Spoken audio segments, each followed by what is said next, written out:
just as each of us has one body with many members, and these members do not all have the same function, so in Christ we, though many, form one body, and each member belongs to all the others. We have different gifts according to the grace given to each of us. If your gift is prophesying, then prophesy in accordance with your faith. If it is serving, then serve. If it is teaching, then teach. If it is to encourage, then give encouragement. If it is giving, then give generously. If it is to lead, do it diligently. If it is to show mercy, do it cheerfully.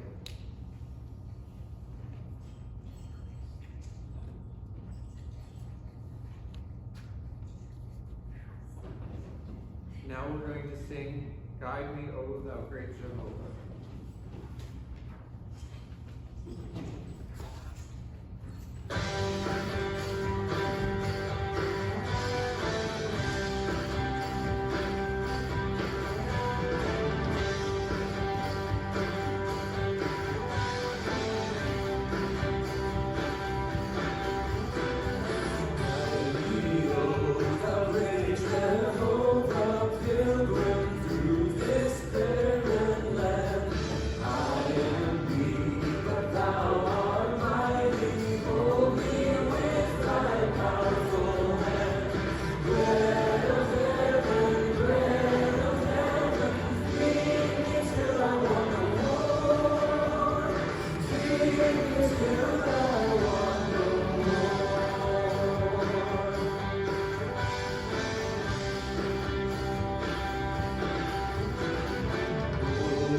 Did everybody enjoy that, what I felt like a crystal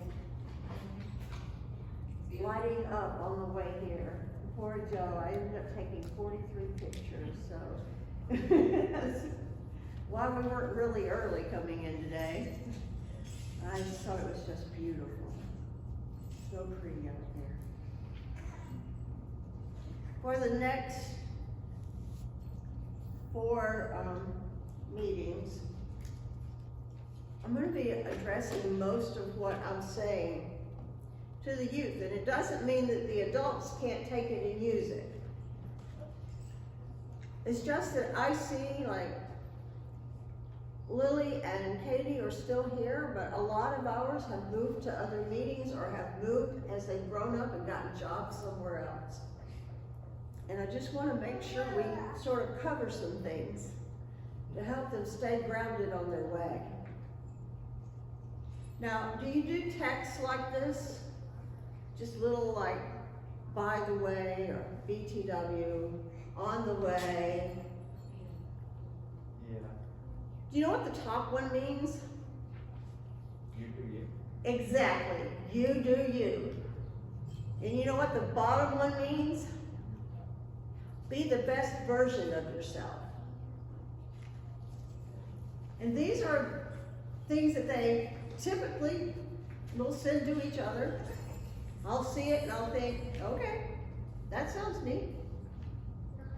Because it really does go along with, in some ways, I mean, you can think, oh, that's really narcissistic. But in some ways, it's about actually living out the verses that Roy was reading. Because if you look at it, where it says, your gift is prophesying, and prophesy according to your faith. Whatever God has given you to be or do or dream, that's yours. You don't have to be like anybody else. You just have to do the best you can do in that situation. And like I said, this applies to adults, and it applies to people that we work with, and it applies to the employment that we have.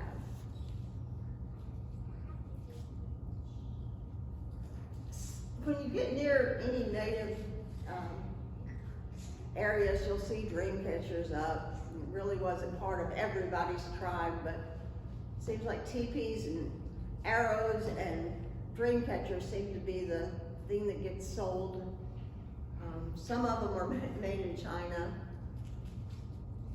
But the idea behind a dream catcher is that your dreams come to you at night, and you're supposed to hold them so that you can make them be fulfilled. Now, how many of you had a dream and that dream didn't get to come true because you were afraid? It is scary to step out and take on whatever it is we've been told to do. If we've been told to prophesy, if we've been told by God to lead us to do something, we can come up with 1,000 excuses why we think we shouldn't do that, or maybe that just doesn't make sense for us. But most of the time it will. It will be the thing that resonates with you. It'll be the thing that makes you come more alive after you've done it. Whether it's building carpentry in your garage or sitting with someone who's dying. What makes you come alive? What pulls from within you to replenish you? And that's your dream. It's not necessarily just a goal. It has to do with how you're going to step out, how you believe in yourself, and in what God has given you to move forward. So trust yourself when you have these dreams that you keep going back to. Even if it's like a dream of, I have a dream of all my kids being around the table at one time. It's happened maybe 5 times in the 12 and a half years that I've had Jay. But I love it when it happens, and it's so worth it.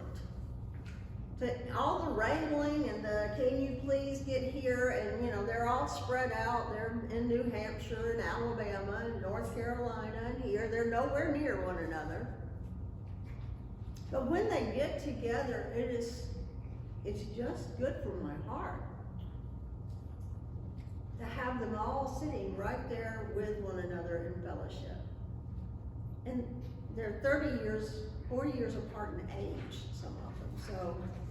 30 years apart in age. So it's not like they have a whole lot in common, except for their siblings. And sometimes that's what happens when we come back together. So I have a dream that this particular meeting will be full of life and love for other people. And I get to see that dream come true. Hey, sweet. I get to see it. It is something that I can, what's that here? It's something that I get to actually live out. And it makes me really happy. Because when I come into a meeting like this where you're all smiling at each other and showing love to one another, not fake, true, that to me is a dream come true. I didn't think this dream would ever come true, but it has. And I love how you love each other and how you love the people out there. They had to go get a grocery basket to get the stuff out of our car for 1 month's donation to the food pantry. Thank you. The ladies came out to get it and they said, no, I can't do that. There's no way I can get all that out. They went and got the director and she went and got a cart and moved it up. But that's a dream. It's a dream for me when we feed the women at Hope House. I can imagine what it's like for those kids to get a home-cooked meal. It's got to be wonderful to know that somebody loves them like that. That kind of love isn't just something that just happens. That kind of love comes from the dreams that we have within us. Now this is the next thing is a little short motivational. And it's sort of made for early college. It is actually about people reaching for their financial dreams. But the truth is that for us as Christians, we can apply all of this to the dreams that we're given for how we're supposed to live out our spiritual lives. And I'll talk more about that after this is over. Warren Buffett once said, the more you learn, the more you earn. That is so true. Look at successful people like Bill Gates, Steve Jobs, Elon Musk, Oprah, Mark Cuban, and any other highly successful human. They are successful because they use their time right. They are successful because they are lifetime learners. They commit to learning new things every single day. Warren Buffett, one of the wealthiest humans on the planet, is famous for reading more than 5 hours every day. Bill Gates reads 1 book per week. Mark Cuban, 3 hours a day. Oprah, well, she's just obsessed with books. Notice a common theme here? Successful people never stop learning. Think about this. You have $86,400 to spend every single day. But when the day is over, the money disappears. You can't get it back.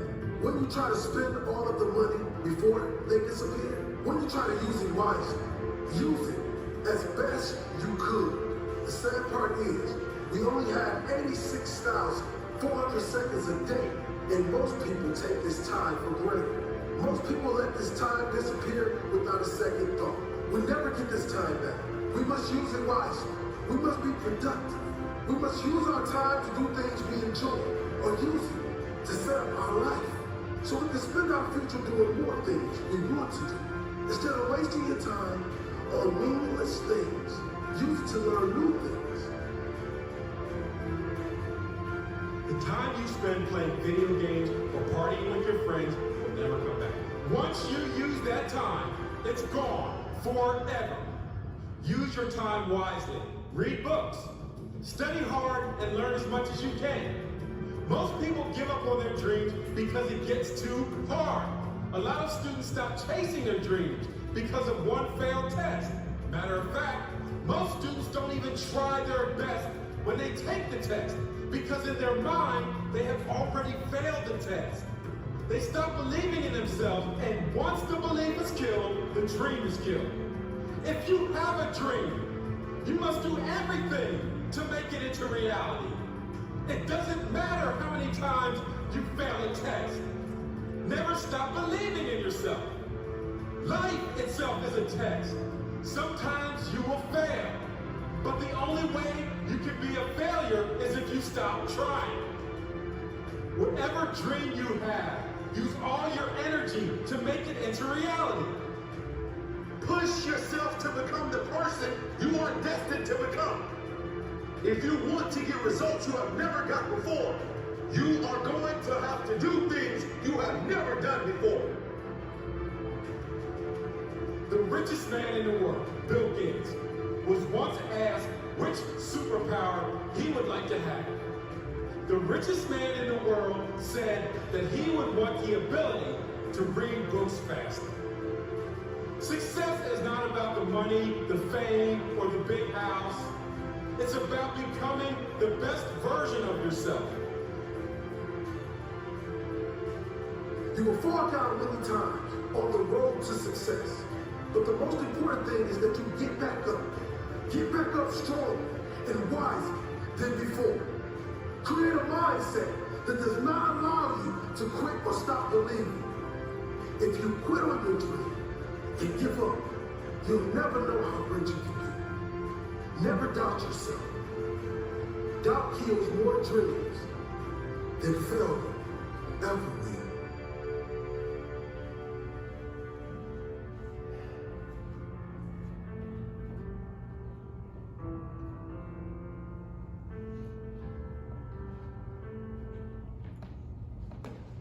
This month, I'm sure those of you that are in high school have been talking about the Martin Luther King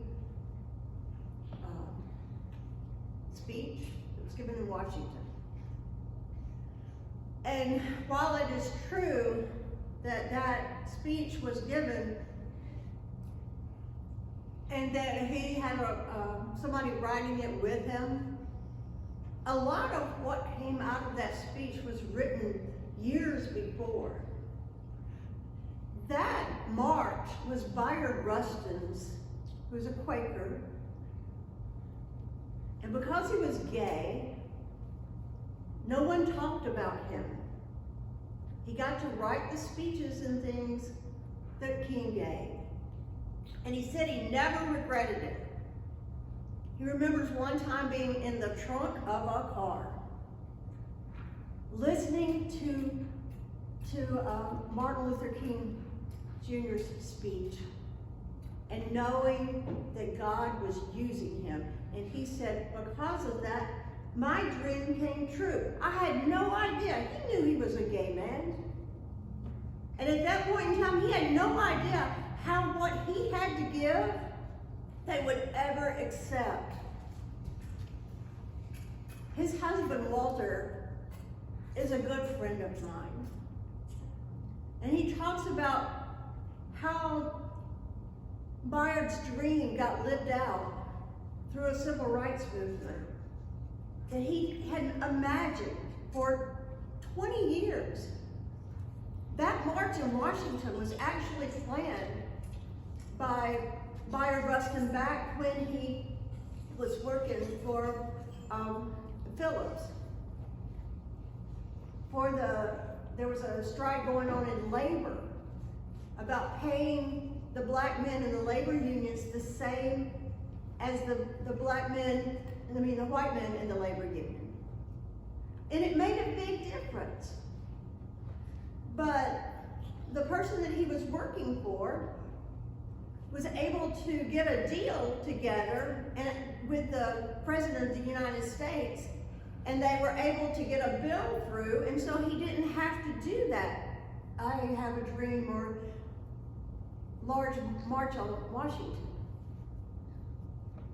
But they used the same signs. He had kept them in his closet all those years. They used the same map that he had gotten approval for back 20 years before. Sometimes it takes forever for your dream to come true. I've shown you the pictures of what it was like for the Chicago World's Fair, and how Walt Disney's father had this vision of what that could be. And it included, it's a small world after all.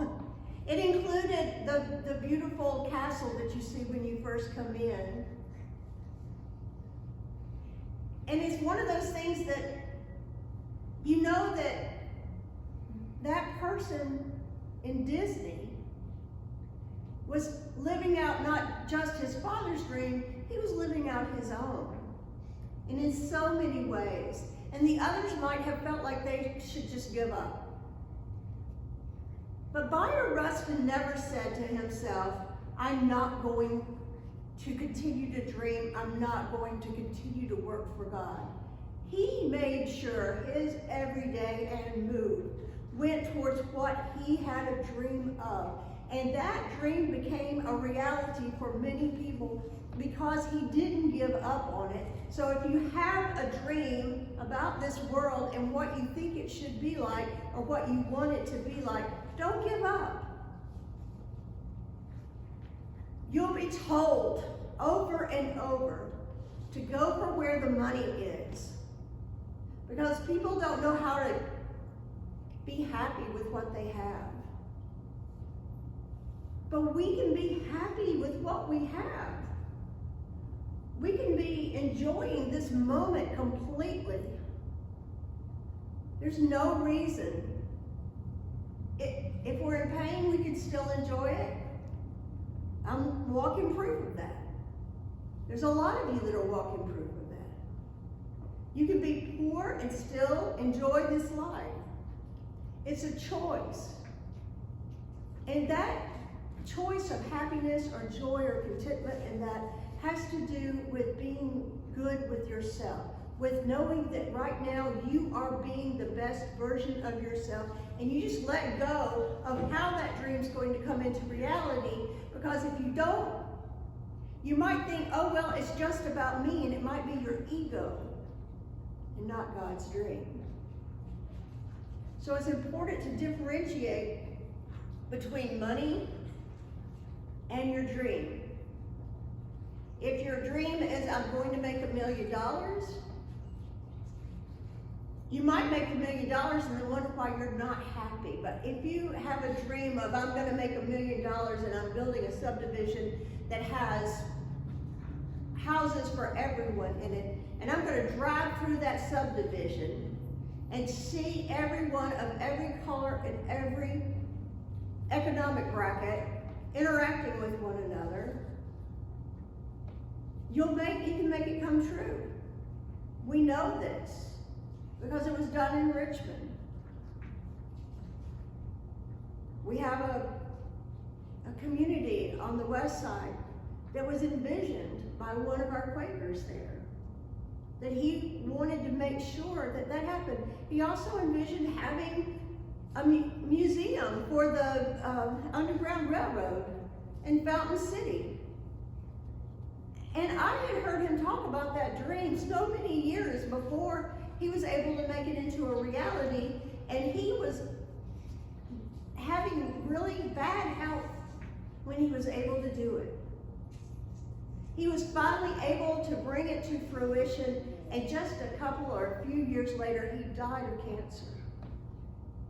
But he had been in hospice and had gotten well or better in remission from cancer. And he was able to say, okay, well, I've gotten well, I've gotten in remission. Yes, this has been really hard, but I'm going to go back and make this dream I have come true, and he did. His name's Ed Nicholson.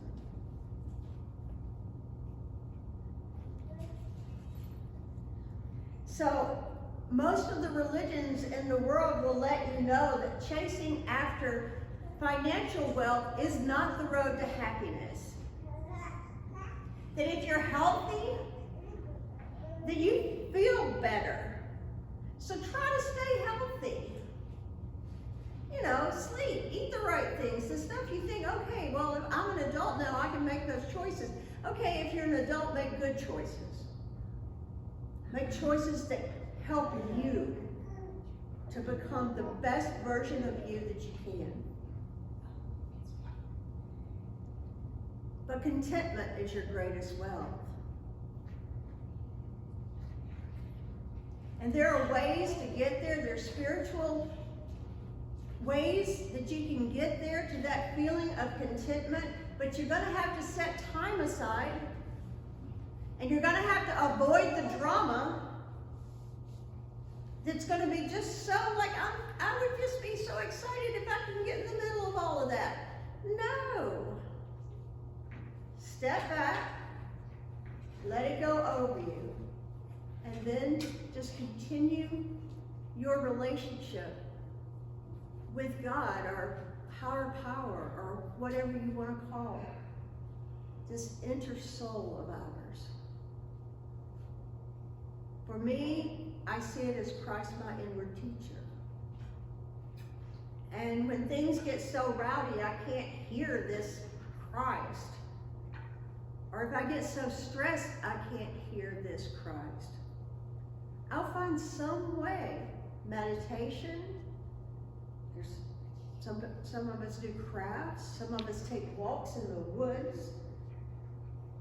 Whatever it takes to get yourself back to a place where you can hear and be comforted. Because when you're not content, it's because you don't have the relationship with Christ that you want right then.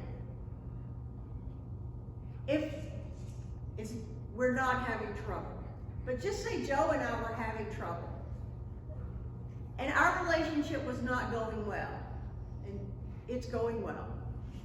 But just suppose that, I'm just using this as an example, instead of us working on our relationship, we got distracted by everything that happened in life. I have seen people be in their 70s and think, oh my, I should have worked on my marriage because now I don't know how to tell him this or that or the other. I was so distracted by what was going on around me. So even in your relationships, you need to be the best version of yourself. How can you be the best manager? How can you be, the scriptures are saying, the best prophet? What holds you back? But it's important that you sort of look at this as a dream catcher, your heart, your head, and allow your dreams to come to fruition. They might not come in your particular generation. It might not even be in the next generation. But that doesn't mean we need to give up on it. Y'all go paint. You're gonna have fun back there. I brought paint. Go paint. All of you. Yeah.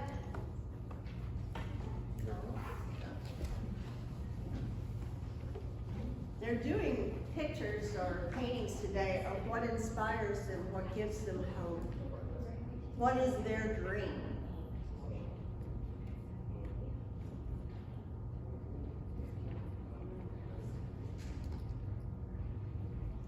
There's a story in the 21st chapter of John, and it's very close to the story that was in the very first chapters of John. So you remember the first chapters of John, Jesus is walking along and he starts choosing his disciples, and some of them are fishing, and what does he tell them? Throw your net on the other side.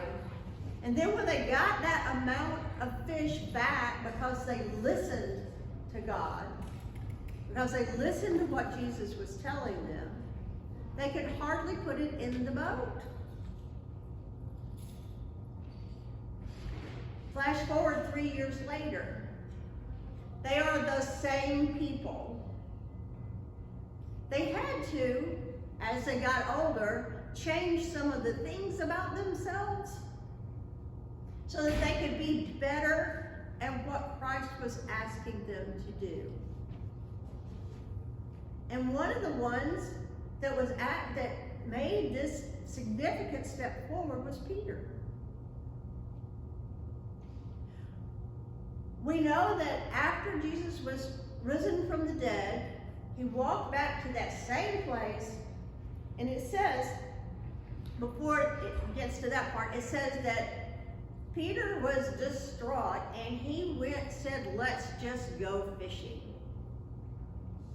He did what reconnected him to his soul. I've got a daughter that if you stand between her and hunting, she is going to be irritable. Because going out and hunting and fishing, that's her way of reconnecting, and it was Peter's way. We just lived through trauma and a half. Let's go fishing. And Jesus knows where they are. You can't run away from Jesus. So he comes walking up to the shore, and they're not catching anything. And they can't see who he is. But he says, hey, throw your net on the other side. And Peter screams, it's the Lord.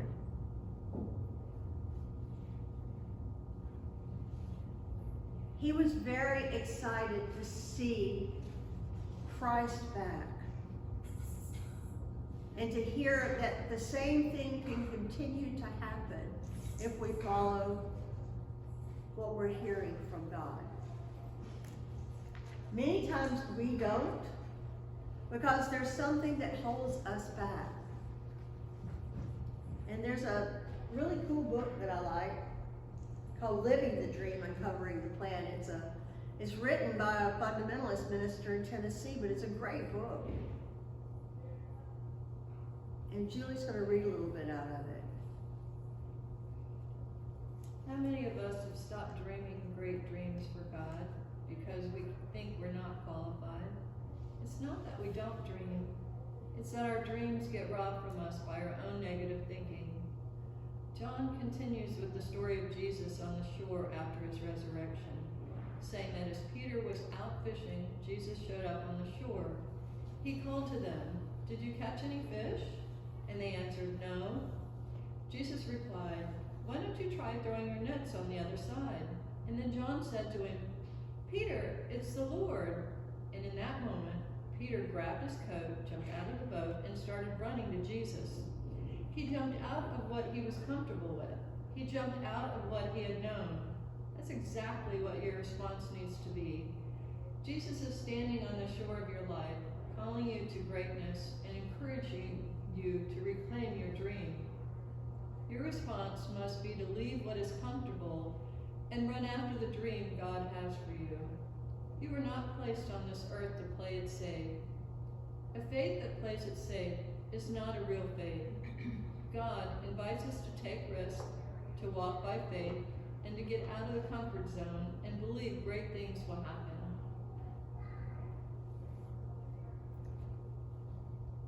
We think about the woman at the well who was looking for something to make her life feel like her dream. She wanted to be loved. There are many of us that have felt that, and there are a lot of kids in this world who aren't getting the love that they need. There are a lot of elders in this world that aren't getting the love that they need. My mother-in-law came and spent half the week with us this week, and one of her favorite things to do is to go to the elder cares and give communion. Because a lot of those people, if she didn't show up every week, they wouldn't have any visitors. Sometimes our dream might just be a smile on somebody else's face. So what inspires you? What makes you want to be more alive?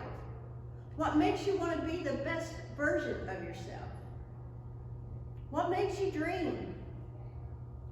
And just like Jesus said to the woman at the well, quit seeking it outside of yourself. Go within. That water is within. It's not somewhere outside, but you do have to make sure that you at least bring a bucket and drop it down, you know? If she was standing by the well going, I'm so thirsty, I cannot get anything to drink. Well, yeah. Unless she tried. Unless she asked for help like she did. And sometimes we just have to ask for help. So what does God lead you to do or be? Is there a yearning in your heart to call one of your kids and just be supportive? Talk to your friend. Be a voice of encouragement. Talk to a stranger. Or just be a better you. I don't know, perfecting a meal or learning to do something new. I'd love for some of y'all to teach me how to quilt. I love the idea of quilting. I put one quilt together and I'm not really sure it stayed together. I didn't see it the last time I visited my daughter. So I'm sort of afraid that it might have come apart because I didn't know what I was doing. I would love to learn that, and then I could be the best that I can be at doing that. And so I've looked around. What can I do to learn how to do this? Or maybe it's that you've gotten distracted from what you know is supposed to be your center. Maybe you've let something that just keeps nagging at you be more important than the voice that would give you contentment and love. We don't need as much as we think we do. One of the biggest things that happen through 12-step programs are that people begin to realize that when they depend on the higher power from within, they're not as prone to be addicts or to be enablers of addicts. Because that power, that greater power, it makes us stronger people. And love will always make you want to be the best version of yourself. Real love helps you to get out of the boat and come to the shore.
Sit her down. With all the voices back there, but I think that's part of the dream, is to have that. So it's nice.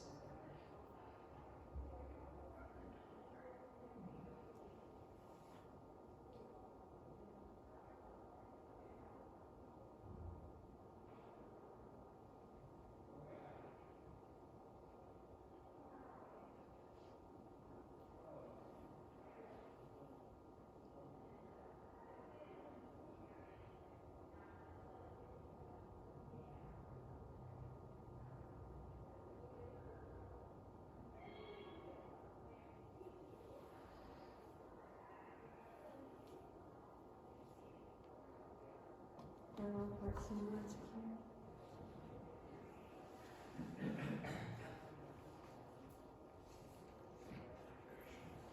When I was going through seminary, they started talking about what a big change it was going to be to move towards an intergenerational congregation.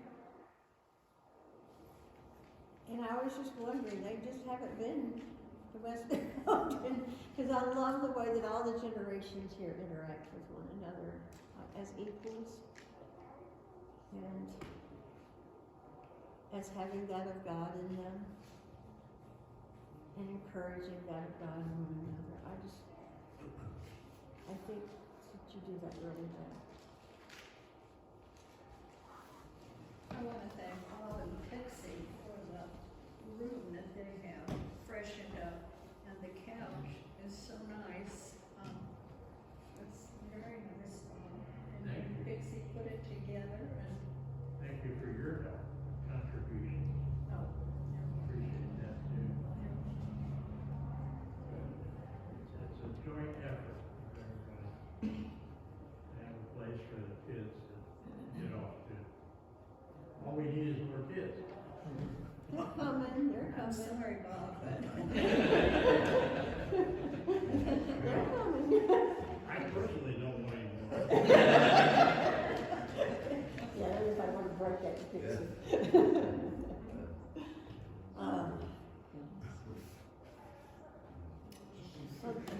That room was a dream many years in the making. And I wasn't sure that it would ever come to fruition, and then sometimes somebody else will just catch the same dream